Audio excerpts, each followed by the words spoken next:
by maybe having a little chat about what you think of the state of the title challenge as it is, as presented by Arsenal.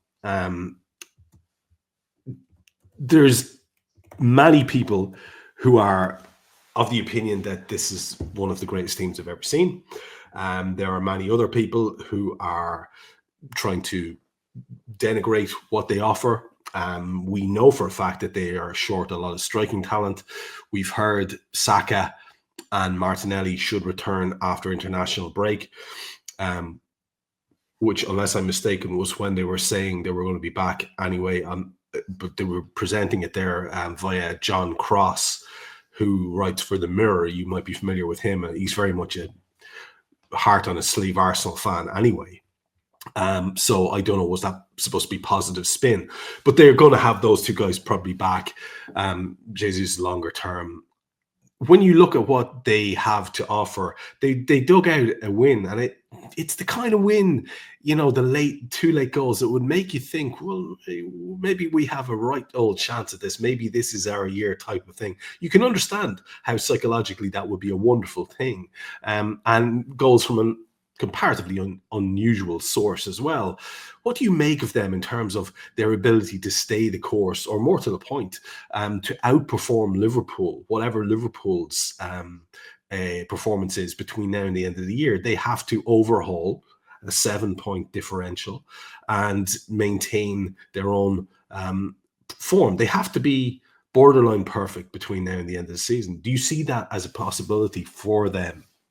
No, I don't. And I think if most Arsenal fans are honest, they will probably look at it and say the same thing. Because if you look at, they've gone into the season with 6 attackers, 4 of those are injured now. So Raheem Sterling and Trossard are the only 2 sort of senior strikers fit.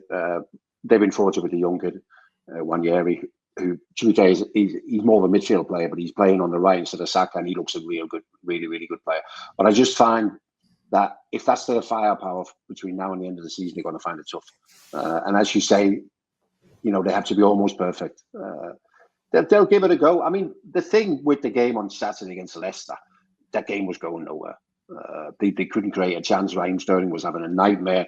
And then you find somewhere, and you find a midfield player who's found it difficult to settle in the Premier League. He comes on and scores 2 goals. And then you kind of go, wow, maybe he could be the solution. Well, I would be amazed if he was. I'd be amazed if he would be the solution to what's required, which is winning a lot of games, scoring a lot of goals in it. So, no, I stand by what I've said, Trevor.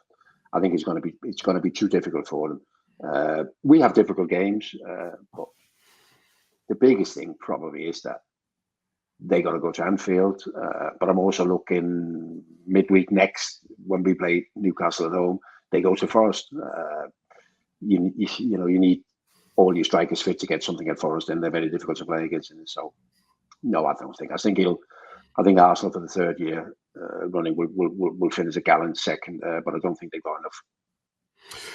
Well, I mean, I think a lot of people find that reassuring to hear, and it would be the inclination that I'd have as well. But, if you feel a little bit nervous making any of those kind of assertions. So it is nice to have someone with as much sense about the game as yourself sort of backing up what I was thinking too.